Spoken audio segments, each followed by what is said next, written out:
So Samantha, how are you? Please unmute yourself. Thank you so much, George. Awesome. By the way, do you ever go? Are you much of a sports fan, Samantha? Mostly the Bruins. Bruin. Yeah. So do they play that? They play that tune at the Bruins games too? No, and we're not going to talk about the Bruins this year, okay? Move along. That's like when people ask me about Bitcoin. Anyway, sorry. Oh God. Oh boy. I'm punchy. I tell you, Dilly, I just want to warn you. I don't know what it is this week. By the way, I'll make a Is confession here. Mercury in retrograde? Maybe You know, you're this edgy. may be TMI. Oh, I good. hope this doesn't go all over the Twitter sphere, but I came down with this bizarre case of conjunctivitis, pink eye, and usually it's a nothing burger. First we thought it was a sty, but I go to the doctor and it's like, like this is one where it's hyper aggressive and it's highly contagious. And Yeah. I basically I had to cancel my weekend plans, and so it's funny. I didn't mention this. I said to somebody privately. I'll say it Are publicly. you quarantined at home? No, but what you guys don't know is it wasn't yesterday, the day before. I did the entire space lying down on the couch with a hot compress on my head and the iPhone sitting on my chest. So there, I mean, my eyes, I want to gouge out my eyeballs. It's just so bad. So You're a bad. hard worker, George. That's good. Hey, it's a God. Friday afternoon. I don't relish these times either because it's a lot of weeks of back-to-back intensity. So it's exciting, but it's definitely exhausting all at the same time. Yeah. Samantha, what was one of your lines? I heard you recently. I was listening to one of your interviews, and you said something like "volatility is my gig" or something like that. It is. It's actually, I just think volatility is outliers revert with volatility if we go too far in one direction or the other. And I jokingly say I raise teenagers. That's, I really do. I can see volatility coming. And that's part of kind of the reason why I wrote to clients January 5th that this was going to be the year of volatility and not just one and done. But yeah, relative to the low vol setting that we had in 23, 24, where the NASDAQ doubled in 2 years, I could see that it was going to come in. It's going to stay. Just because it's 60 doesn't mean we're done. Got it. All right. So hang on a second here. So I want to tee this up properly. When you were saying, we were talking about how volatile this week was and how crazy it was. You know, the line from Lenin, I want to make sure I got it right. The line from Lenin, there are decades when nothing happens, and then there are weeks when decades happen. This market's more like, there are weeks when nothing happens, and then there are days when weeks happen. I mean, it is crazy, some of these moves. Well, Samantha, what was the day a couple weeks ago where the market was up like Qs were up like 12% in one day or something insane? I mean, that's like a year's worth of performance, like in one day. Like this is nuts. That's what I kept saying, George. I kept saying, what a year this week has been. Yeah. I don't actually think it's a surprise. We had a tremendous 4-month, unprecedented drop. And we had policy intervention every single time the market has rallied in the past few years, actually since 2009. And it was literally April 9th. Basent actually queued it up at the 1 o'clock auction for the 10-year and said, calm things to the bond market. And then immediately after 1:15, Trump came out and said, you know what, we're going to delay the tariffs for 90 days. Why? Because the bond market lost its wits the night before. We hit 4.5% in the 10-year, we hit 5% in the 30-year, and we had a confidence crisis. So he had to come in and basically backstop crashing lower bonds and equities. And we had policy intervention. It's different from the Fed and Treasury intervention that we've been, accustomed to under Biden. But nonetheless, delay of tariffs. That's what the market is hoping for and is pricing in, is Trump folding. So Samantha. So you're saying there's a chance. Is that right? I'm saying there's always a chance, and the bulls are looking for peace deals. They're looking for trade deals. They're looking for tax cut and debt ceiling deals. And as long as we, have a liquidity hunt underway, which is quant speak, basically, for this amazing, grind higher in mechanical buying from CTAs and vol targeting funds and the rest, that we have bulls rejoicing, but we also have bears rejoicing because this is a quintessential bear market rally. Yep. So I don't know if he'll show up today, but we've all seen his work as well as that of others. But John Roque, who's my favorite technician, along with Dave Nikoski, he's got this great table. And you know what? I'll find it and put put it back up. I'll put it in the nest once we get rolling here, highlighting how bear market rallies are a feature, not a bug, and they can really rip your face off. And Well, so, that's my line. yeah, well, I don't know who's old. Well, with all due respect to your age, Samantha, John, he's got a few years on you, but let's not get into a trademark fight over this. No. I'm talking about when we were just Yeah, talking about the macro, the yeah, other podcast that was literally the focus of it. That yep, this market sell-off was also a feature, not a bug. Meaning, yep. Trump administration is very adamant, early and often, talking about. The overvalued dollar needs to go lower. Price of oil needs to go lower. They removed that intervention collar that's been keeping it bid. And interest rates need to fall, which, by the way, has not happened, which is why they keep browbeating both Trump and Powell into submission. And he is right now going to be on the hot seat next Wednesday. Okay, so you know what? We're gonna. This is a. I shouldn't say this. I'm gonna get in trouble because I got two lovely women on the stage. So, well, you know what? I'm not going to go there. I'm just going to say I will dispense with the introduction, and we're just going to get straight into it because Samantha wants to get straight into the discussion, which is great. And Samantha, I'm not going to let you off the hook that easily. We're going to come back later to talk about just who is this knowledgeable Samantha person that seems to know all this stuff, and who I've fallen in love with here because we have the same worldview. All right, so let's tee it back up. So, you were looking for a correction, reset, whatever, already last year to start to think negatively. And analogously, I'll just remind everyone, I was enchanted with Tom McCullen, McCullen Oscillator fame.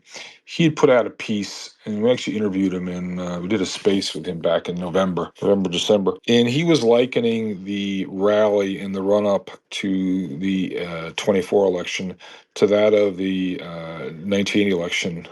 Reagan got elected. And it was a case of, the traveling's better than the arriving. People were celebrating, budget cuts and this and that and tax cuts and whatever. And the market had a hell of a rally in 1980 and went up for a little bit more post Reagan's election, and that was all she wrote. And Tom, analogs, Samantha, I'm sure, analogs are interesting. They don't prove anything, but it could be a chart crime to put one chart on top of another. But Tom was suggesting that he was looking for a similar thing to happen this time. And the market kind of came and went with Trump's popularity ratings, and there were sugar plums of tax cuts, deregulation, all smaller government, all this stuff dancing in front of investors' eyes, and then the market kept going. It made its final high in February. But this Tom's construct I found to be incredibly useful. Sounds like maybe for slightly different reasons, sounds similar to yours. So okay, we had this correction. In terms of total size, it wasn't that noteworthy. Maybe what caught people off guard was the speed of it, and in particular the concentration of it, because it was the shiny objects, the market leaders, that got hit the hardest. So Samantha, we did all that, and now we've rallied back pretty vigorously. The market's about I don't know how many days, and all the Fibonacci guys are going to come out and start talking about the 0.618 and all this nonsense. So as they would say, as Dilly would say, Samantha, we are so back. Yes, no, can we just pretend like that was a bad dream? We're gonna go back to the way things were before, or do we have a lot of unfinished business to do? Well, I would say in a nutshell, ignorance is not bliss. So we definitely had a concentration unwind as the liquidity started leaving. So Tom's methodology is I value very much. I'm an intermarket analysis guru. That's my thing.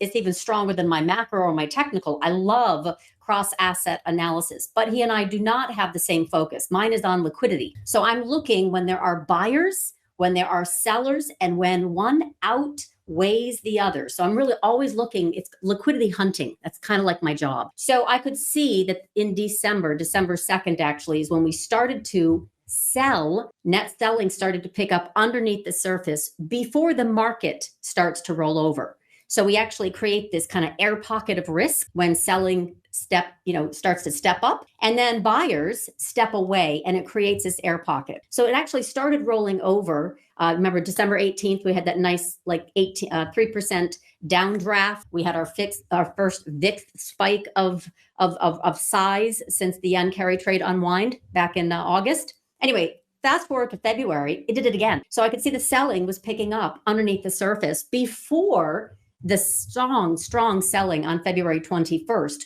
which just so happened to coincide with a big executive order that night by Trump, limiting U.S. investment in China and Chinese investment in the U.S.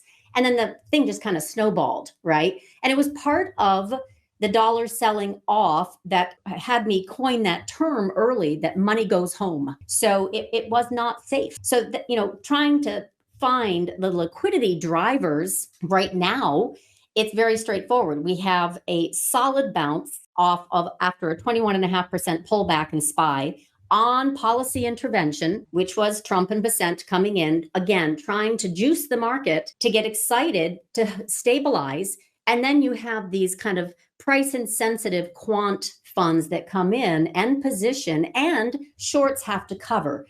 And the higher we go, the more nervous those hedges, those holding hedges are, and they start to unwind in the opposite way. So we get this reflexive bounce. And it's very, very typical. It was very strong in August 5th when VIX hit 65 pre-market. It was again strong in this most recent April 7th low before the bond market exploded on the evening of the 8th, and Trump came in on the 9th and delayed tariffs. So this is a game of liquidity. And when the liquidity freezes, like it did in the bond market on that fateful Tuesday, there was real danger. So there's a reason, macro and fundamental reason, why we should worry. But there's also kind of this systematic buying that enters, and we have to go with it. So I can be a macro bear, but I can also be tactically long because I can see the buying. That's all. It's a different process than what Tom uses. So there's so many ways I could go with this one. So let's try this rabbit hole. So we saw a low, but have we seen the low, Samantha? No.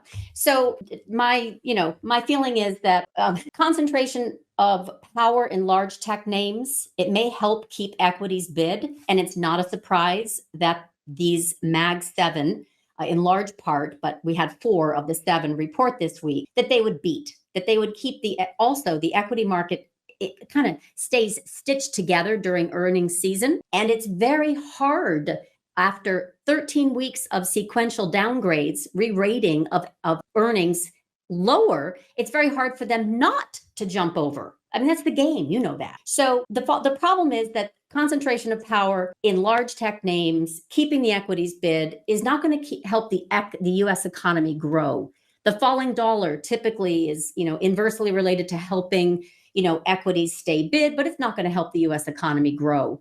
And every single press appearance that Bessent makes on TV, every day he's out, twice on Sundays, posting of tax cuts and trade deals, but it's not here, right? And so I'm always looking for the macro event risk that will interrupt the bullish flows, because we know that markets advance 80% of the time. So right now we have a very different regime, not just political regime, but also monetary regime. So that's the danger, is that we actually had pulled forward a lot of recession risk. BlackRock was out 2.5 weeks ago saying we are in recession. Apollo came out last week and said, nope, we're 90% there. We're going to be in recession this summer. So they've got their methodology, right? Very, very strong, looking at the economy, but the market is not pricing in recession or an unsustainable trade war with China, or money goes home, which is my mantra, right? For the past few months. The equity market is pricing in Trump folding, or Congress overruling the tariffs, and or a Powell capitulation, the bet for an FOMC meeting in June where they do a normative rate cut. So that's what the market is feeding off, plus these price insensitive mechanical flows that I call liquidity hunting. It's not fundamentals. It's not macro. Brilliantly said, Samantha. I recall George Soros once, one of his better lines that stuck with me in terms of how to make real money in the market. His idea was try to figure out what Mr. Market believes, what Mr. Market thinks that you believe is not true. Where do you have a variant perception? But more importantly, it's not what do you think is false that Mr. Market thinks is true, but when do you think Mr. Market will realize he's being had? So in other words, live the lie, go with the flow. But then you try to isolate that point. It's so hard to do this. To figure out when do you think Mr. Mark will realize he's been had? So, go back to, I don't know, the housing bust, 2008, 2009. We all remember it, The Big Short. And it's hilarious that we've got, Danny Moses and crowd, on Twitter and social media and whatever. But we all remember the scene in the movie where, those guys were shorting the housing stuff, well before the thing collapsed, and they were almost out of business and da da da da. And then one day, I remember, I think I got the scene right. They're sitting eating breakfast somewhere, and up on the TV screen, the story of the day is New Century Financial files for bankruptcy, and they kind of look at each other and goes, "That's it, pay dirt. We're finally here." And so, but up until that point, the street kept living the lie. Or you go back to the tech wreck, go back to the Nasdaq 5000 bust. I remember clearly March of 2000 where I was. I was in Midtown Manhattan at Morgan Stanley Tech and Telco Conference, and the market, Nasdaq, I think, fell 200 points that day, 4%. For no apparent reason. And that was all she wrote. So you've got a similar dynamic going here, except Samantha, what I find it really complicated. I mean, it's always about liquidity. We know that, right? But I don't think it's ever been more a case where the stock market and financial asset prices have been so weaponized as a tool of economic policy. It's like you're a kid, Samantha, you remember, you play pinball and they'd have those mechanical pinball machines. And if you didn't like the way the ball was going, you'd like bang the side of it or tilt it or whatever, okay? Well, that's what these guys do. I mean, and especially given that the size of the financial economy is so big relative to the real economy, and you've talked about it yourself, as the as a market leading the economy the other way around. So I just find it. I don't want to say well, I will say I just think there's so little integrity in the markets now. Though the name of the game, yes, still is buy low, sell high, but they've biased the thing so much, they've distorted so much, it becomes hard. So where do you think, going back to the question, I know I'm rambling, it's later on a Friday, but where do you think, like, I agree with everything you said, but when do you think, or what do you think the precipitating event will be where the market finally realizes that, this is, even if the tariffs do get solved, this, that, whatever, there are bigger fish to fry here, and we got a problem, and we're about to go into a recession. We're in a recession. The estimates are too high. Stocks are expensive, and money's going home. So I track. Go ahead. No, I guess so. It gets to timing or a precipitating catalyst. Whatever your thoughts are. It's a disarmingly simple question, impossible to answer. But give it your best shot. No, I think it's not so hard. It's watching liquidity very, very carefully. So, for example, inflation prints are lagging. So too is labor. Right, jobless claims have not ticked higher reasonably. Above a key level that I have anyway. They just really stay in this la land, which is great for bulls to continue this kind of illusion, right? But layoffs are starting to print, especially after severance pay runs out. You'll see jobless claims start to come in and start to track higher. Those types of things people don't think about. It's lagging. We probably have a perfect storm of when we see spiking higher jobless claims, by the way, which is really what the Fed needs to see in order to trigger their rate cuts. That will probably time with all this tariff-driven inflation that kicks in.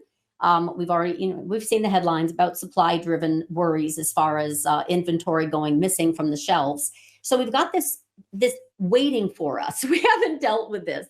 We've got Q3 earnings we haven't dealt with. Recession risk pulled forward we haven't dealt with. This is fine. But I study more of the capital flows and the confidence. And we have, of course, a market that is well supported in the past with Fed Treasury and White House intervention. And right now, the way that is supported is through promise of peace deals, right? A forced armistice with Ukraine and Russia, which with every passing day looks less and less likely. With trade deals, the only one that really, really matters to market in a big way for small and business sentiment is China. And that is completely in, era of blah, blah, which is a colleague of mine who basically said, you can't trust anything they say. But anyway, because US escalated this trade deal, and now they're waiting for China to de-escalate it.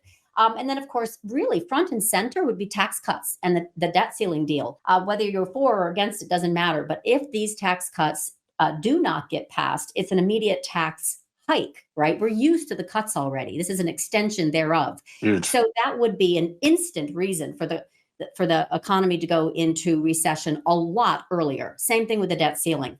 Now, they haven't resolved that. Memorial Day weekend is coming, and likely we get through May unscathed, right? We could grind sideways to higher just through options expiration, through NVIDIA earnings on the 28th. But once we start getting closer to that Memorial Day weekend, and then the anticipation of these 90-day delay, tariffs into July 4th, June's going to look a little bit different, right? So for me, I'm going to continue to watch what the run on liquidity when it goes out of the system, like the ocean tide comes in and out. And the deeper it gets pulled back, the bigger the storm is coming. So for right now, we're in a little bit of a Goldilocks zone.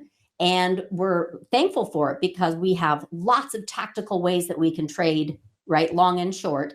But big picture, it doesn't remove the big issues of this changing kind of backdrop if we don't get peace deals, trade deals, tax cuts, and debt ceiling deals. Samantha, I can just see it now based on what you just said. You said we get through May unscathed. And you know how sentiment follows price. It's the way it always works. I posted something last night. I was amazed. This tweet actually got pretty good number of views. By the way, Twitter just makes me nuts. I put a lot of work into a tweet. It gets like no views. I put a tweet up yesterday. I just copied and pasted from Market Ear. It showed the month of April. There was no effort on my part. I just took stuff from Market Ear. It was 40 billion of retail buying in the month of April. It was like an all-time high. Retail is just completely undaunted by what has happened. Or Anyway, they're front running the tariffs because they know what's going to happen. right.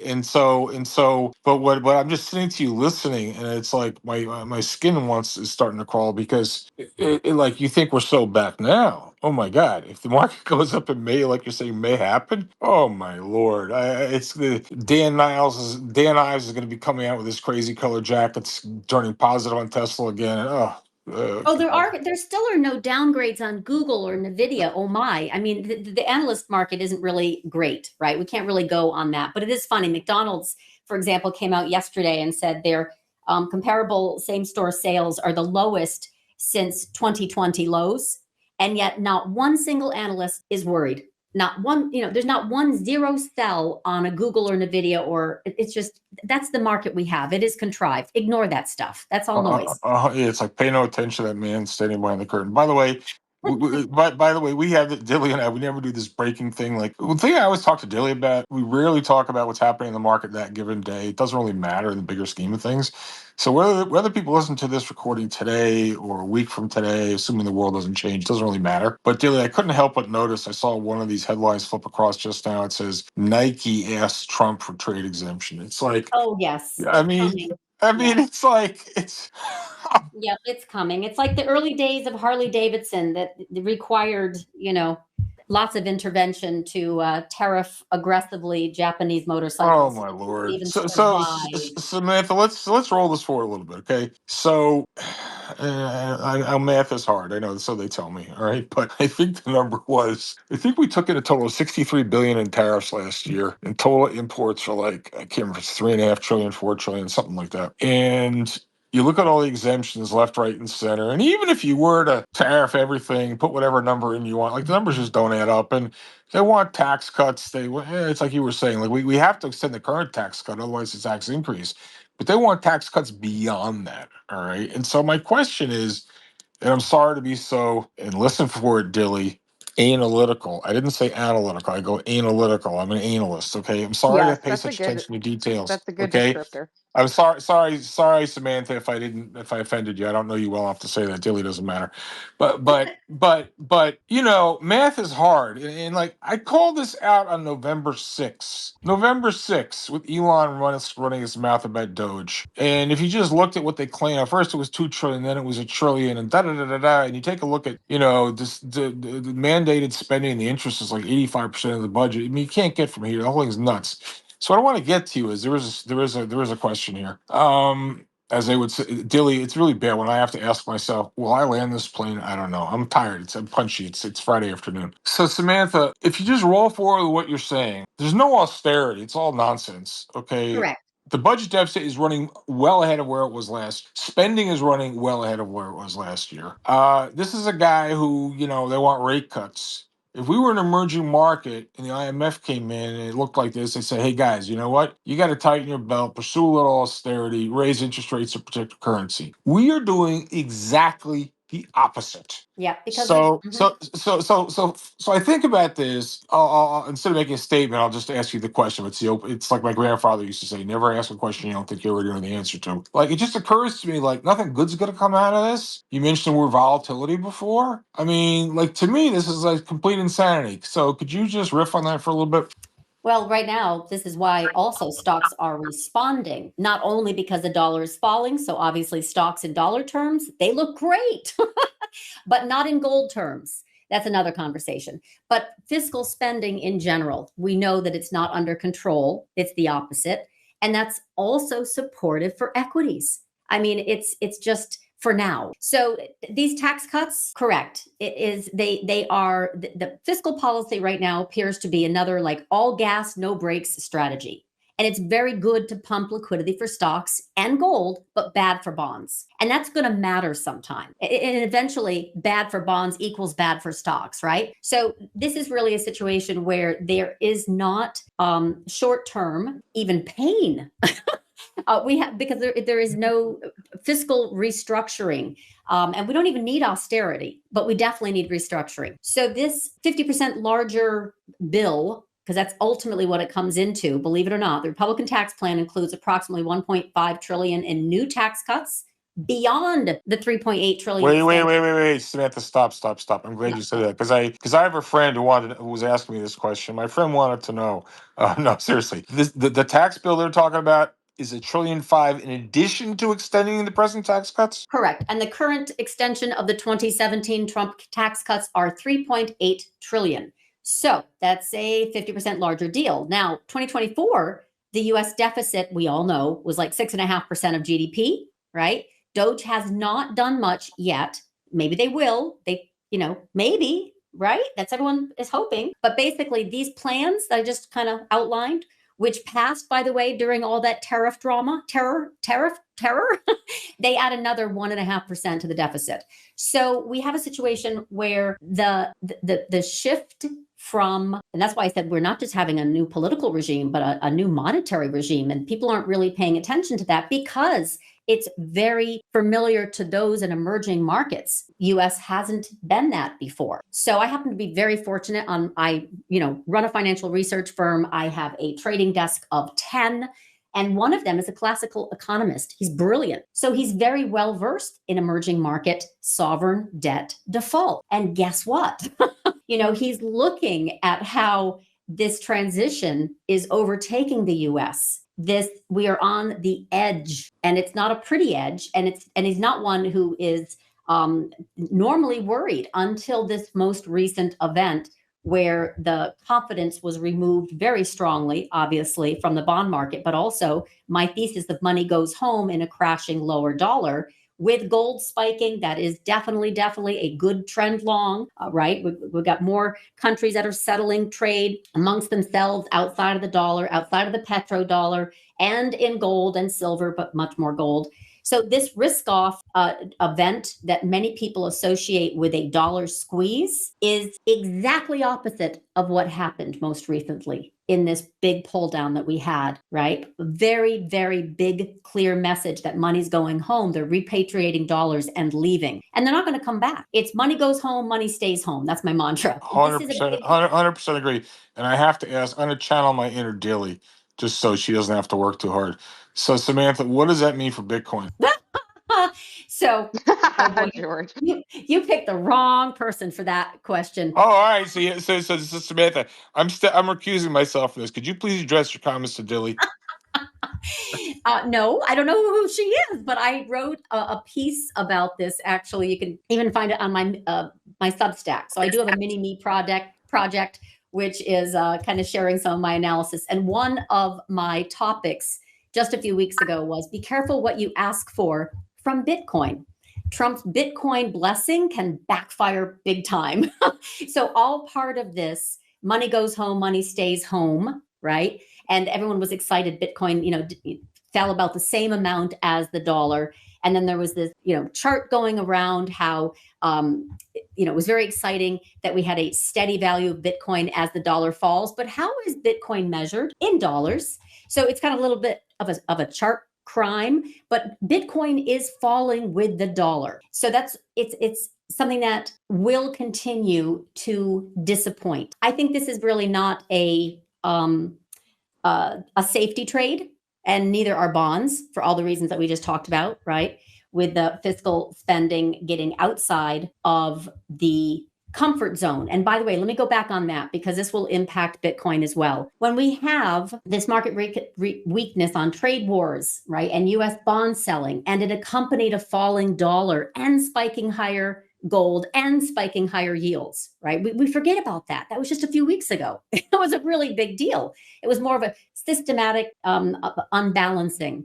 And it was the new regime that I'm talking about, right? Where we don't have the global liquidity like we had. It's money goes home. Bitcoin will succumb to this as well. But right now we're at this point in the play where continued servicing costs, we talk about it, but no one seemed to care. But this interest servicing cost as a percentage of US government revenue is approaching 130%. Now, my guy, Jeffrey Fouvray, and Luke Broman, another very popular voice on FinTwit, are aligned. And there are about 5 people who have grips over what this really means. But it means much stronger inflation. And at 140%, again, of interest servicing cost as a percentage of US government revenue. Hold on, Samantha. Uncontrollable. Samantha, I have to interrupt you. I'm going to excuse you. And Bitcoin will not save us. Samantha, just as a point of information, I think like me, you're probably tired late on Friday. I take your point, but I think you got a digit mixed up there somewhere. Respectfully, I'm not saying it's today because I should say it nicely, and someone's going to say, "Hey, Samantha doesn't know what she's talking about." No, Samantha knows very well what she's talking about. It's just tired on a Friday. The total interest expense is now debt servicing cost is running. Oh, it's like 3% of. No, you're doing it wrong. It's interest servicing costs as a percentage of U.S. government revenue. Revenue, money it takes in. So just not GDP, not GDP. So the government that the service debt against revenue received. No, but that is not 130%. We're getting closer. In fact, Luke Roman said we did hit it in February. When we hit it in February is when we started to cascade lower. Samantha, it's not worth having a fight over this, but I think there's a terminology problem here. Let me just use hard numbers, okay? Interest expense is around $1 trillion, heading up to $1.5 trillion or something like that, okay? Total government revenues are about 4.9 trillion, all right? So, pick your poison. It's 20%, 30% of total revenues right now. I think I know what you're talking about, but I think there's, and again, it's not important because the import of what you're saying stands. But just some people get really bad out of shape and nasty on Twitter. Someone's going to say, "Hey, she's right. She knows what she's talking about." No, Samantha knows exactly what she's talking about. But it's late on a Friday, and it's really not worth the detail is not worth fussing over. The only reason I'm bringing this up is not to sound like a jerk, but I want to preempt. And there's too many wise guys on Twitter. They may try to pull this stunt, but you know what? I'll tweet out the numbers later, just so everyone's clear about this.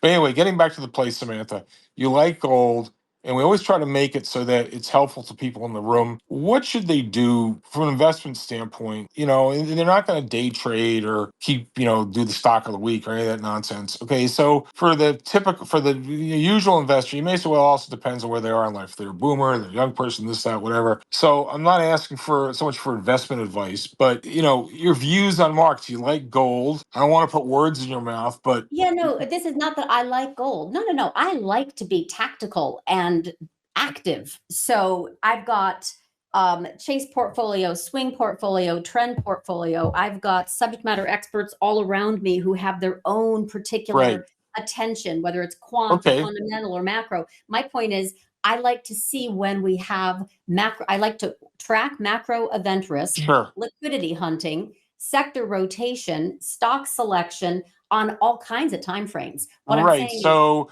let's say for someone who, so if I said, okay, between now and the end of the year, next 7 months, all right, and you don't have to, you're just going to put some money to work for the next 7 months. You're not going to bob and weave. You're an individual investor. You don't want to look at the screen every week. What would you tell them to do? Be active. I mean, this is going to be, everyone has their own reference, right, of how they want to be passive or active. This is definitely a time to be more actively defensive.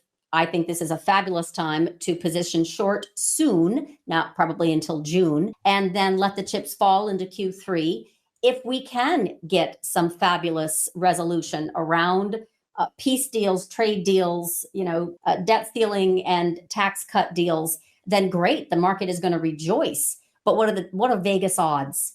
And in the meantime, in the in-between time, we do have a situation where there has been no fiscal restructuring. There's hope for Doge, but the reality is the numbers that I just read off, they're encroaching on this new era, if you will, of debt servicing and risk to our currency. And this is nothing I've ever been focused on in the past. I have always been just kind of, okay, what's the market direction I'm going to be, focused on, and sector rotation and great stocks and how to play them with options. This is different. We actually have a very kind of backdrop of more danger than it is priced in. A lot of things are not priced in because the market's right back to near all-time highs. So it's very much a macro-driven market. Are there any sectors that you particularly would say you like or dislike? Again, it depends on the time frame. Time to short in gold, silver, and miners last week, but this is, again, a short-term kind of multi-week. It's also a reason why I felt that equities would get well supported, because it would be a transition out of gold back into equities.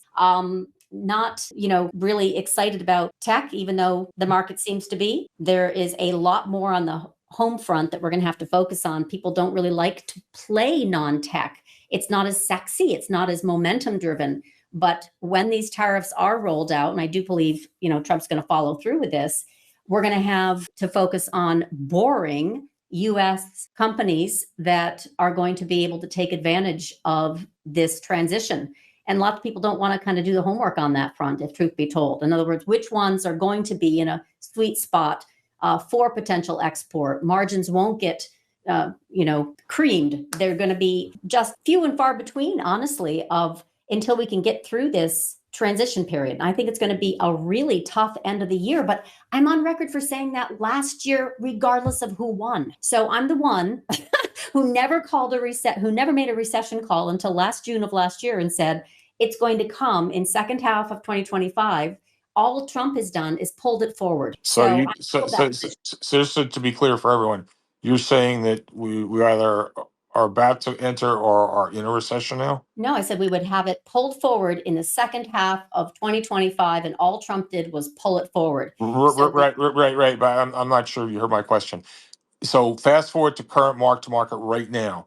Are you saying that we are in a recession now, or about to go into a recession? What are you saying? I think that we will have one now at the end of the year. My call was that it would pull recession risk forward. So this would be something that would be zero likelihood at the beginning of the year was recession priced in, right? And I said, nope, recession risk is going to start to get priced in, and it's going to be pulled forward from the end of this year, which was my prior call. We're in it right now. They've already pulled forward the recession risk. You've seen the BlackRock and the Apollo. Now we have the perception of recession. We're not in one. Yeah, well, that's I think where my confusion stems from. We have the perception of a recession. Okay, so you don't think we're in one now? No, I do not. Okay, fine. That's fair. Okay. All right, let's go. I could keep going. This is wonderful. I really love hearing you, but let's bring some others into the conversation. Dilly's, who do we have on stage? Anyone, please raise your hand if you have a question. Yeah, if anybody wants to come on up, they can press request down below, and we'll get you up here to talk with Samantha and George. Awesome. So while we're waiting for others to join, Samantha, do you also look at any of the foreign markets? Do you have any opinions there? Oh, all the time. So what I do is, because I run a live trading room every morning, I'm going across all assets and all time frames and any stock that a client asks about. And I've got a team also, so we're kind of researching live. I'm kind of like Bloomberg Terminal when it comes to the live trading room, but I want very much to give as much context, not just data, So it depends on what is being asked of me at the time, honestly, but my focus is on market direction. And then when that starts to slow and starts to turn the sector rotations to be in, for the most part, this is what I do every single day. So I don't have any particular preference or I'm watching all currencies, all commodities. I pay way too much attention to yields. I pay a lot of attention to the dollar yen carry trade. Definitely pay attention to the oil market. In fact, I had a surprise call. Speaking of Jeffrey, my classical economist, I have had this call that oil would fall. This was from last April, that oil would fall into the $40 to $60 crude handle this year, at some point this year. And Jeffrey is very much focused on China and fixed income. And he surprised the heck out of me. And he said, actually, what were his exact words today? He said, this matters because he's brilliant. He's flipping off the charts brilliant. He said, I think the Permian, we're talking about the Permian oil basin here with companies in the US because of the cost, the price of crude falling very, very strongly. And I don't think it's done. And he doesn't think it's done. He thinks there's going to be a lot of bankruptcies in that area. And nobody's talking about that. So I know that the Trump admin, it wants lower energy costs because it will serve as a economic stimulus potentially to consumers later. But the short-term pain that we have to go through in the oil and gas industry could be much more severe than the oil and gas industry recession that we had in 2014 through 2016, if anyone remembers that. Lots of bankruptcies. So that is his prediction. He literally just knocked that one out for clients today. Interesting, because energy's been what energy does has a big impact on other asset prices. Samantha, you mentioned currencies. Do you have a view on what is your current view on the yen and on the euro? So the euro, which has obviously been driven by a lot of fiscal spending expectations, kind of like that defense QE that hit when Trump said, we're not going to support, Ukraine actively, NATO actively. And they said, okay, well, we're going to have to take care of it ourselves. And that has obviously bid up not only equities, Germany, elsewhere. I mean, the emerging market and foreign countries have had an outsized, stellar response to money flow going there.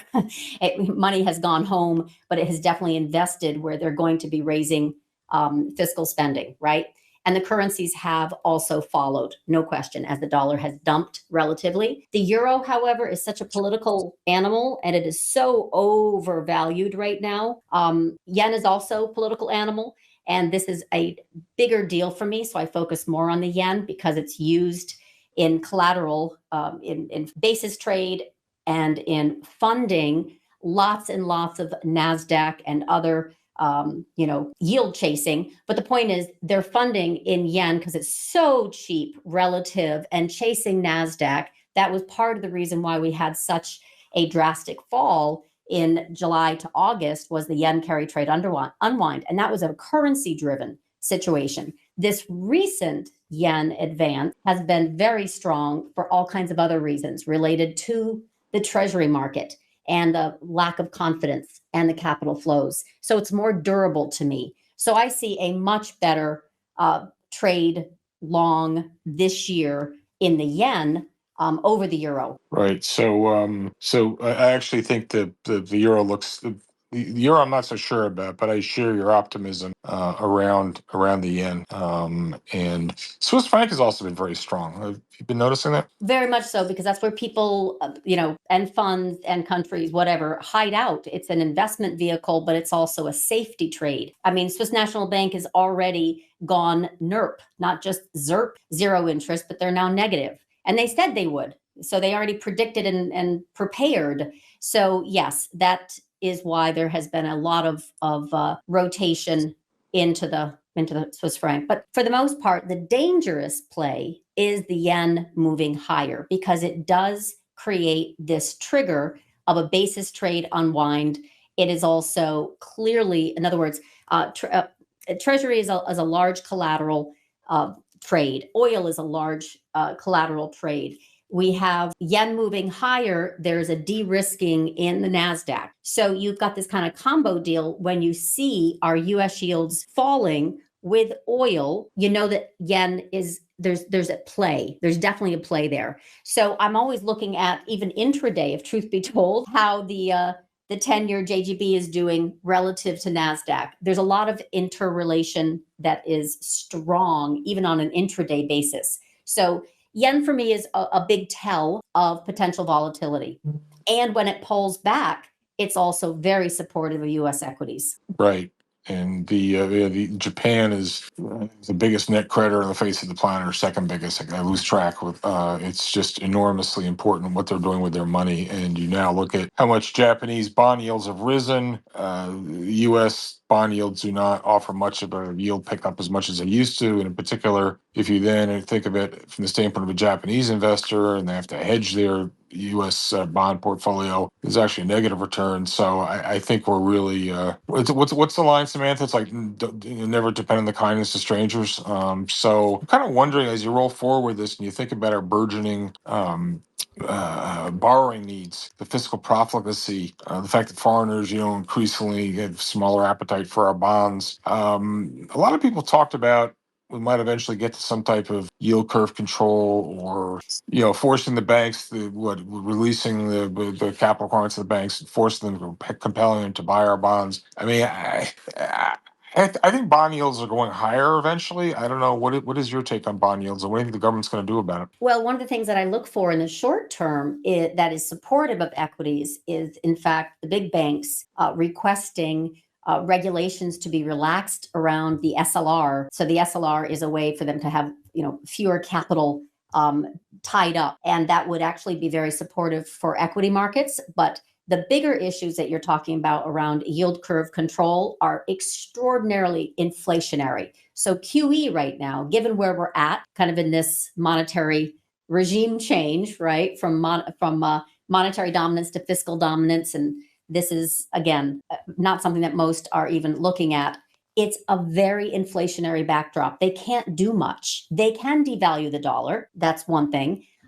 They can definitely not do fiscal austerity, or else the market will take a header. So they do need to kind of keep that dish spinning, but not too much, right? The fact that they're looking at or talking about QE is nonsense because of the inflationary backdrop. That would be very damaging. And the same thing with yield curve control. So right now, there's not a lot that makes sense from the, hold on, cat scratching. There's not a lot of that makes sense for solutions that used to work. We've pivoted. It's new time. So I think this is one of the reasons why forcing money home out of markets, forcing lower demand for dollars, orchestrating gold lower, they're trying anyway, with oil and now treasuries. They're all serving as collateral and basis trades to kind of keep the equity market bid.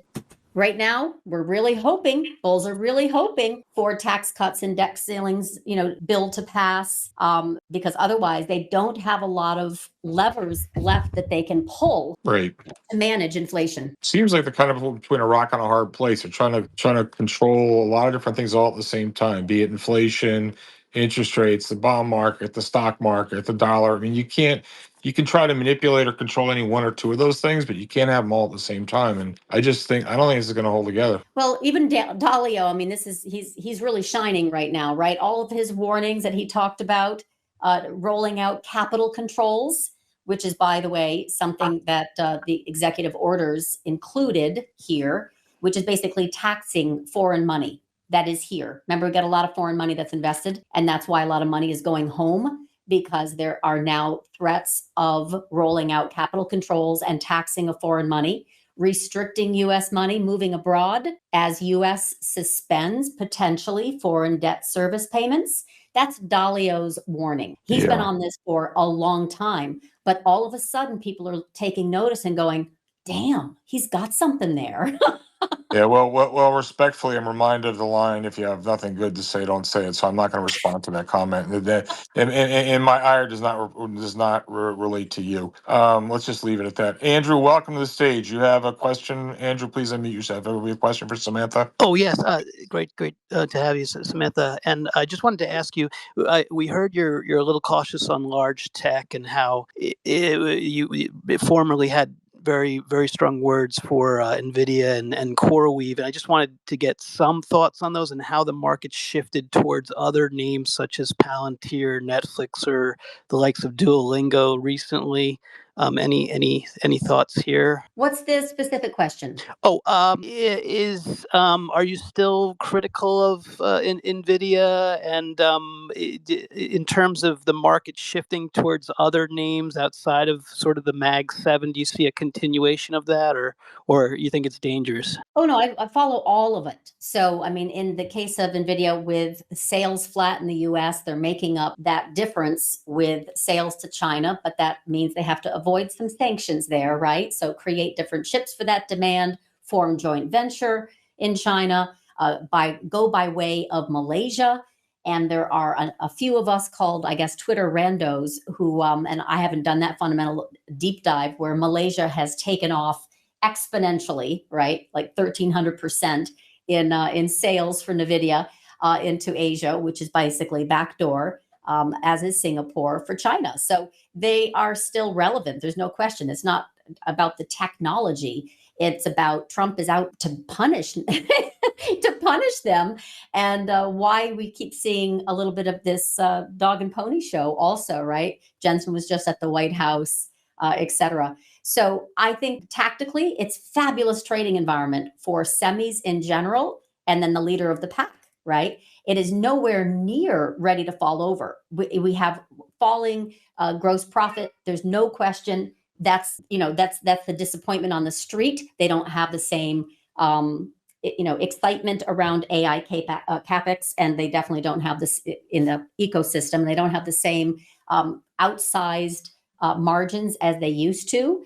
But ultimately, it's still the tech darling, and it's still, everyone's go-to as it relates to semi-trade. But it doesn't mean I think it's legit. I think there's a lot of round tripping that is totally legal, that is obscuring the real price discovery of that stock and CoreWeave and others. It's not exclusive just to those.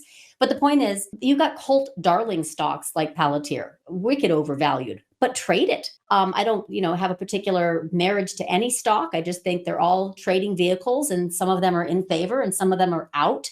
To me, there isn't any particular rotation from Mag 7, those kind of balance sheet heroes, into a Palantir, which is very, very different, right? It is, you could treat them all the same. They're trading vehicles, and sometimes they're in play and sometimes they're out. Right. Hey, Rusty, good to see you. What's up, Rusty? Hey, George. Sorry, I'm late to it. Closing some things up, but I've already run in, and wow, this is amazing. Thank you so much, Samantha. I got a question, and you may have covered it, and I apologize, but Latin America, just in general, what are your thoughts? Not as great as Asia, but obviously it has also had a fabulous kind of oversold bounce, right? So you can see where there's temptation to go back and invest more heavily in Latin America. But I think there's still a lot more power in Asia. So the hardship, of course, is positioning for blowback by the Trump administration for U.S. investment in these Chinese ADRs. I'm not even talking about Chinese businesses, right? But in the most recent case, their executive order and dissent coming out saying, yeah, we really want to limit U.S. exposure to China investments. They kind of gave this feel like they might do a delisting. In fact, they said nothing was off the table, right? So that made kind of investors nervous.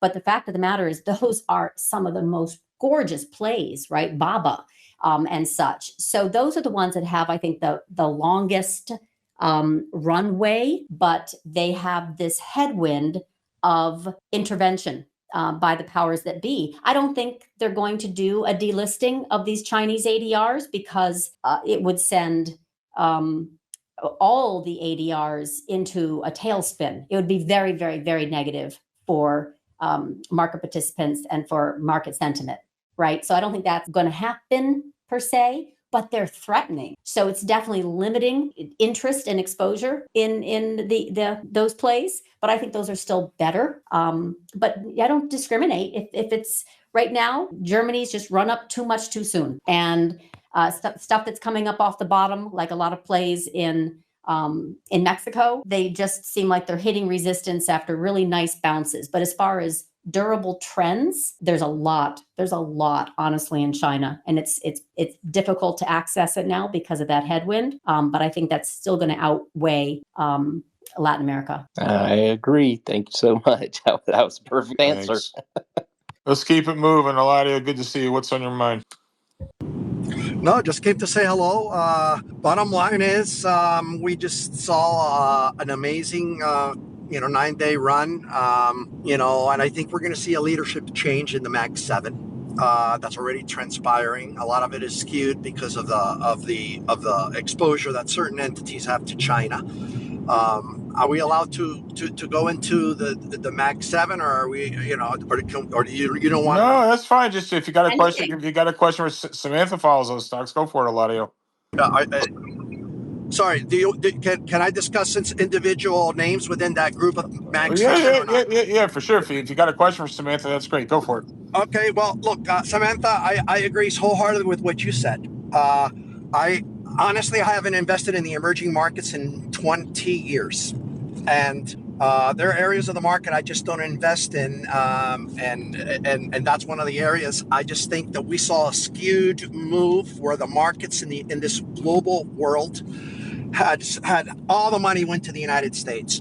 There was obviously a fleeing of capital from China like we have not seen, specifically right after Xi decided to get rid of term limits.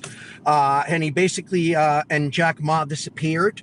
That's how the communist system works. And so I stick with the United States. I have a problem with Europe. I believe they're in the middle. They're socialist, overregulated. To me, socialist is it can be democratic, but it's overregulated. And I frankly think the United States is the best place. And I think money's going to rotate back to high quality tech that's innovative and disruptive. And Apple is no longer there. It just isn't. And it's too exposed to China. I think that the leaders out of this are those that are the hyperscalers in AI. If that's all I have to say, I'd like to see what you think, Samantha. I think you should trade your conviction. That's not mine, but I think you should trade exactly what you know. And there's no argument that, especially on the Apple front, they do more in buybacks than sales right now.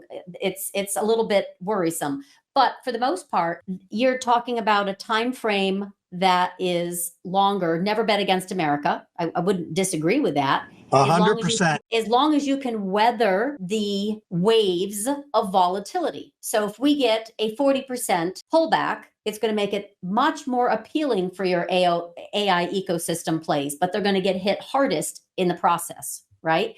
So it's all about being able to well, I agree, Samantha, with the hardware, but I'm talking about the hyperscalers. The hardware area, the semis are toast. The market found a seesaw effect for about 2 years where only semis and the Mag 7, or Mag 6 without NVIDIA, though there was a rotation between those two, and they monopolized the global markets. I don't even know. I haven't asked AI to find out, but the monopoly isn't just in the United States. Their market cap is succeeded together the balance sheets of many countries, and I think that leadership is going to return and always come back to tech, especially when we're doing the same BS, with quantitative easing, debasing the dollar, which is what's been happening. And when that happens, you do nothing for the economy of the world at all. You only give the appearance of things improving because asset prices conversely move up against a debasing dollar. Well, you are definitely the rule book of modern economics, right? It's run on debt, not real investment. But with this new political regime, with the new monetary regime, we could pivot very strongly, be forced to pivot very strongly into real investment, in which case your thesis is going to get dinged because the future economy will need to revert back to real things, not paper. So on a software front, I worry just because this built up concentration risk that has been hiding out in the Mag 7 and your beloved hyperscalers, we'll also see more unwind, not less, as volatility enters the market in recession and in basis trade unwind, yen carry trade unwind, this is not going to be as safe as I think you think it is. That's my only warning. May I ask you a question then? How are we going to refi $6.5 trillion in June with rates 3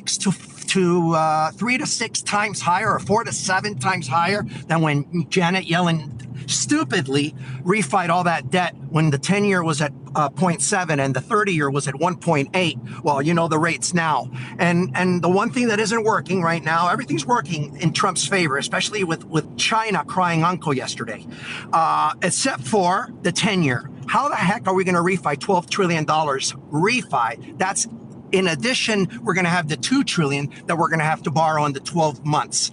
That's the problem. Yeah, well, it's part of the problem. The maturity wall is definitely there. But keep in mind that they are also, I mean, this is definitely, the answer is not, they're going to do it poorly. It's really hard to get around that, which is another reason why being too exposed to concentration risk can come back to bite. So moving forward, we've got a situation where the dollar has no incentive to move higher by this administration. None. We've got an incentive where they're going to try and keep, fiscal spending, because that is obviously that monetary illusion of economic growth. But in reality, yields are a big danger. They don't see it yet. Inflation is a big danger. They don't see it yet. How they orchestrate a soft landing and or recession to bring down yields, I don't even think yields will fall below 3%, right? I don't think we're right now at 4%, but I don't think we're going to see below 3%. Even in a deflationary impulse, which is what normally happens when the hard data hits and recession triggers, lower prices in equities. Yeah, we could absolutely have a stagflation type of backdrop where economic growth. Yeah, Samantha, let me ask you this. This really isn't on anybody's bingo card, but what are the chances that, I don't know, yields go, say, to 5.5 on the long end? Very high. I mean, they're trying to get the trade deficit right under control, which is part of and parcel of why money is going home and dollar is falling. But it's going to be very difficult to thread that needle of keeping yields under control. They can't do it with the same suppressive tools they've used in the past because the inflationary backdrop is too strong from the trade wars. It's too strong from, just inflation expectations by consumers are what, 7? That kind of creates the self-fulfilling prophecy right now of recession risk getting pulled forward, but it's not here yet. So how they're going to pull this off is likely through continued devaluation of the dollar, which means dollar will go lower, right? We're not talking just 95, but it'll break through and, could be down another 10 points. We're also talking oil falling. Oil has already, hit the 5 handle. It's not supposed to do that. It's not supposed to drop below 65 crude, right? And it's likely heading lower. The yields are the one big hairy problem, and they don't have control over it. And that's the worry. Yeah, well, I'm with the laddie on this. I think it's a real problem. I mean, Wow, Samantha, that was the most intelligent answer I've heard in about a month. Wow. Thank you. I will say, I've been saying though, this is the problem. Everybody thinks Trump is stupid. Okay, I'm sorry, he's not stupid. Does he have a strategy? No, he doesn't have a strategy either, which is scary. But because we could all agree that this was throwing spaghetti on the wall and tipping the Titanic as far as we could to see what he can extract from everybody, including the American people and the market. Was he trying to slow the economy down forcefully to push us into a recession in order to control those long-term rates? Because the Fed can only control those long-term rates with quantitative easing or quantitative tightening, because as you know, the Fed funds rate is only on the short end. So what's the question? The question is the Fed working against Trump, or is Trump working against the Fed? And who will win? Neither. So there's a lot that Trump is definitely pulling off, right? But there is no way that, a few rate cuts are going to fix this. So I think, Powell capitulation is coming for these normative cuts until we have a reason for more accommodative cuts. But there's no part of me that believes that that's going to be enough. And there isn't any fiscal control or restructuring that we can see durably right now. And the only fact of the matter is that the dollar is falling, which is helping tremendously, honestly, for things to look better than they are, that monetary illusion, right, of stocks moving up and dollar moving lower. And this is going to be, I think, the strategy of chaos that Besant talks about, and I've written about that for Trump as well, your same sentiment, isn't the issue. It's really, how are they going to handle a sovereign bond duration shock? We had a mini one on April 8th, which is why they came in on the 9th and delayed tariffs. And the market bounced 10% in one day. Not a surprise. The buyer of last resort, Samantha, the buyer of last resort. The Fed is going to reintroduce quantitative easing, but it should be limited. I think they'll stuff it on banks first. I think they'll do that SLR relief. I think Diamond will get his way, and that will allow them to stuff more bonds. But this, hold to maturity business is just biding time for an accident. So I still don't think we're going to get away with it, but we are definitely pushing it down the road a little bit. And that's why markets are also doing what they're doing, right? We did the leverage unwind at cheap prices. They come back in until the next global margin call. Say, Samantha, let me ask you a totally different question. So, as Yogi Berra famously once said, predictions are difficult, especially about the future. And, Mr. Market's a very humbling teacher. There's the great Walter Deemer says, I forget the exact quote, but something like, job of Mr. Market is to embarrass as many people as possible. So if I said to you, Samantha, I'm going to give you two possible outlandish outlier for possibilities. One, let's just talk about S&P, just for lack of a better example. S&P is 5,700, wherever it is right now. That S&P 7,000 is going to happen. Much greater change. S&P 7,000. We had S&P 7,000 sometime in the next 12 months, which is not on most people's bingo card. Flip side. It was. Beginning of the year, every Samantha. I know, but I'm talking about going forward, not backwards. So some people are very bearish right now. Okay, so all right, make it 7,500. I don't really care. Okay, S&P 7,000. All right, is okay, or S&P 4,000. If I asked you which one of those is more likely, what would you say? Well, I already had my call, right, that we would fall at the beginning of the year, 48.78. We pop back up to 6,000, and the next time we roll over, not likely before end of June or July, we see 4,000. So that's my call for the year. Okay, so you think we're going to go to 4,000? Okay, all right, that's a call. That's definitely a call. And let me ask you a slightly different question. This is less about a call and more about just in your experience. You know how life is. I mean, sometimes the market gives you a lot of perceived opportunities. Other times you don't see a whole lot. Things are pretty finely balanced. So this isn't about whether you're right or you're wrong. It's more about conviction. Like sometimes if you're playing tennis or playing baseball, you see a ball or a pitch you really want to go for because it's like this is in your sweet spot, right?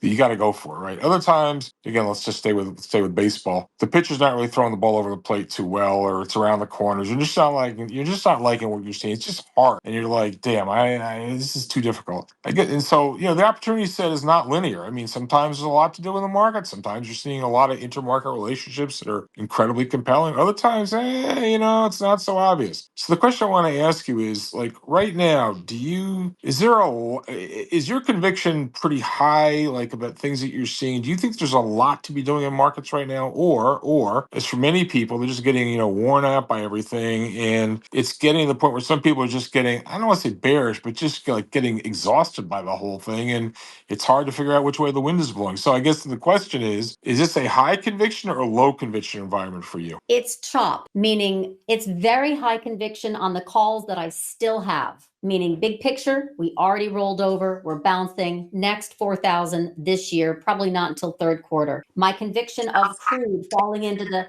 60 to 40 handle, which I made last year, I still have it. I can still see it. I can see it even clearer now, right? So I still can see 40. Not negative, right? Like we had post-COVID. I can see the 10-year, 2-year yield curve moving up into about 90 basis points, the steepening. that's the time to buy bonds, not before. I mean, for a durable kind of trend, right? I'm not talking about the week to week, and I run a live trading room. I've got day to day. So when you're talking about high conviction for stocks, I have a few. That's different. That's kind of like a file drawer type thing. And then there are just why is everyone in such a big hurry to pick, like this is normal. We're not in a bull market anymore. We broke the trend. We fell precipitously for really good reasons, and now we have to wait for things to repair. A V-shaped bounce is a quintessential bear market rally. It's behaved perfectly with policy intervention on April 9th.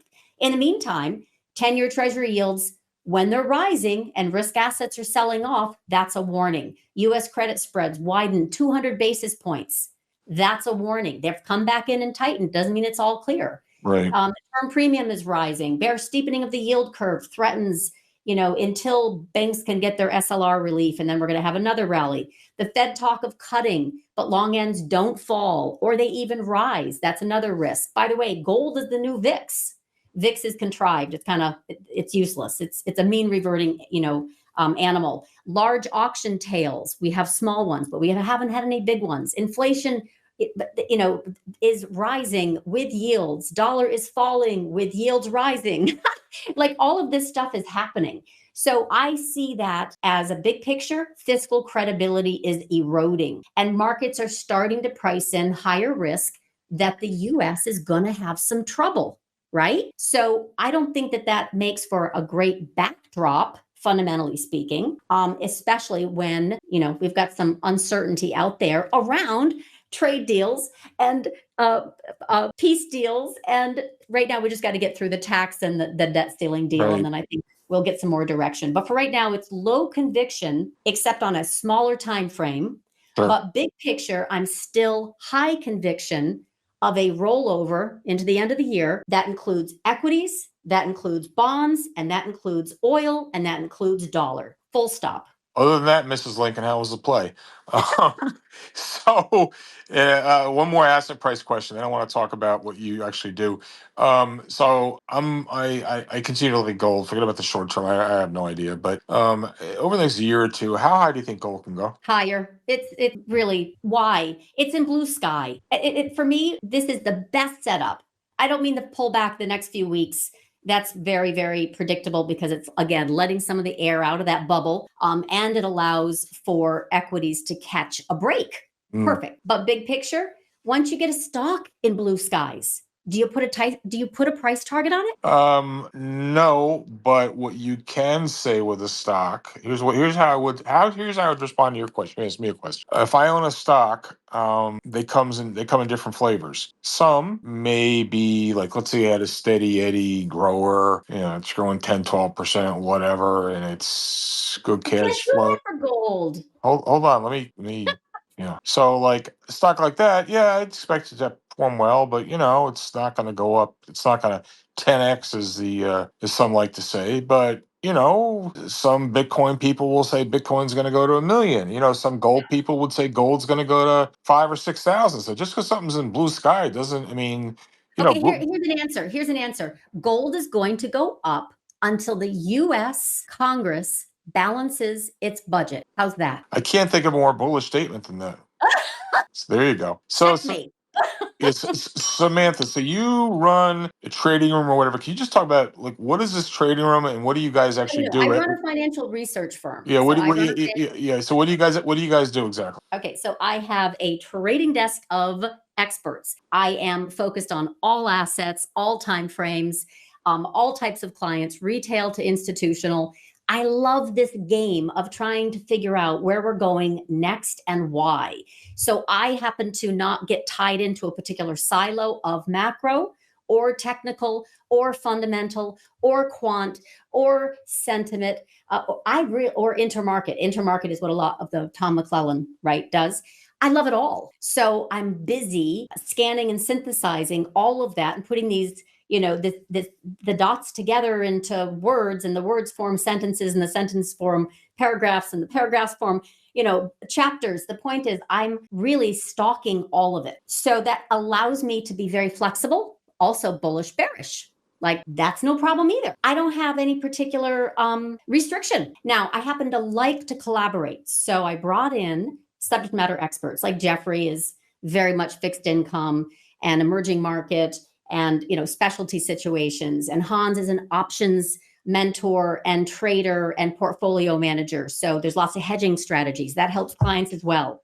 I have momentum traders. I have Elliott Wave experts. I have futures traders. I have oil traders. I got it all. So I cover all the assets and all the time frames. It's not just me. I'm just the loudest one. Right. It's my company. Got it. But So I'm the market timing person that's not afraid to make the big calls. But I do it in a collaborative way with my team. got it. So if one becomes like once, we're not here. This is not meant to be infomercial. This is just Samantha unchanged. This is fantastic. But if one wants to become a client of your firm, you offer all types of different services from the smallest retail investor up to the big institutions. That's correct. 3 levels of service, and including hand holding. Like, there's lots of custom trade support that folks that aren't familiar with options, or those who manage money and want a particular view on a particular asset or time frame. So there's a lot of custom engagement. That's why I run a live trading room. Got it. What does it mean, live trading? I'm sorry. What does that mean exactly? Like, exactly what it sounds like. I'm monitoring market moving news. I'm answering questions. We're setting up trades. We're managing trades. It's very much next. So if I become a client and I go online, is there I can hear you guys talking or something? How does this work? Yeah, you get access to our Slack workspace, where we post our analysis and trades. And then actually I have 2 trading rooms, but I run the one in the morning. And then I have my team that continues throughout the day, my live training room moderators. And so they continue for the rest of the day and support clients. So yes, it is live. It's Zoom. It's recorded. It's closed caption. It's so I can just listen in, and if I'm inspired by one of those ideas and something makes sense, I can just kind of follow along. And correct. Yeah, that's interesting. Yep. And I post every day. And again, I do my intermarket. But everybody is contributing their particular view, like Jeffrey coming out and saying the Permian's going to go bankrupt. Like, Right. Where'd that come from, Jeffrey? Right. I got it. Right. And then he puts together his thesis and writes that up. So we cover a lot, which is why I can kind of field a lot of questions. You might not agree with the answer, but that's my gig. Got it. Alana, you had a question follow up? Yeah. Wow. Sounds like you do what I do. I use correlations. I think they're the most powerful flashlights into glimpses of what could be, in spite of the unknown variables, such as a trade war and possibly a president that, deliberately tried to lower the stock market and, create the havoc that he did, which is a fact. Whether intentional or unplanned, that's up to others to decide. But I still think they were throwing spaghetti. But correlations, how important? I have about 24. They change. They could be transitory. But, for instance, the 10-year yield and risk assets starting from crypto, which I consider a derivative of the QQQs, going all the way to value. What do you think, Samantha? Oh, it's my secret sauce. There's no question. My ratio analysis is why I can make the calls I do, and early. Even before Trump got elected, like seeing that we were going to have issues, monetary side coming in, recession risk pulled forward. He's just expediting it, but it was already in play. Oil falling over, it was already in play. A lot of that has to do, you call it correlation analysis, across asset. It's ratio studies and just familiar, right? We kind of interpret the market in a language that we understand. And my intermarket analysis is part of my strongest skill set. And I can then break it into a 2-hour chart. And then I can see how correlation with oil and yields and dollar and gold are moving with equities, with yen, et cetera. So I can put it together. And now I visually got patterns that repeat that I'm looking for. That's very powerful. Very good. I have one more question. And gosh, I forgot it was so important because I agree 100%. Oh, I know what. Samantha, you're not wrong about everything if we were static, but we're not. We're very dynamic, and we're going to have the tax cuts extended. And, there's going to be a megaphone in about 100 city tour that Trump's going to, Trump has the bully pulpit, and I'm going to add a B in front of bully. And with the messaging, changing, you're going to have about 70, 100 deals, and China's still going to be there standing. But the market's going to react to each one of these. And, there could be some surprises. India has been a surprise. I think moving to a more centric, friendly, that's been the biggest failure of all foreign policy in the last 25 years, is not ignoring India because of the 9/11 problem, where we had to get cozy up to Pakistan. India is the fourth largest economy in the world, and that's the best way to stop this brick thing that's going on, which won't transpire in terms of the dollar losing its reserve currency status. What do you think about that? I think China matters more. So I have a post on my Substack, SamanthaLeduc.com, which is open. It's not behind a paywall if anyone wants to see it. It's entitled, "This is the Manhattan Project 2.0." So I think China is much more important. You can read about it if you're interested. All right. Well, it is important because they're trying to destroy and turn China into Japan of 1990s. Do you concur? They're not going to succeed. We disagree there. Well, All right. what makes it a two-way market. All right, listen, Samantha, this has been just incredible. We've been going at an hour and a half, and I was kind of dragging tail before we started. I think you were tired too, but we've reinvigorated each other. This has been great. Thanks for the energy, Eladio. So, Samantha, I hope you'll consider coming back again. This has been wonderful. Learned so much, and hopefully you enjoyed it. So, I don't know, Samantha, is there anything else you want to touch on? Otherwise, we've been at it for an hour and a half. This is beyond the call of duty. We're good. Yeah, no, I thank you for all the questions and those who showed up on a Friday afternoon to enjoy this. For Europe and Asia, it's like a long weekend, so we're way behind in catching up with that R&R. I wish everyone a great trading month. Pace yourself, right? And I really appreciate, George, the invite. It's nice this has been great. Well, I hope we can do this again, Samantha. Anytime. Take care. So Good night, everyone. Bye. Bye, George. Thanks, Bye. Samantha.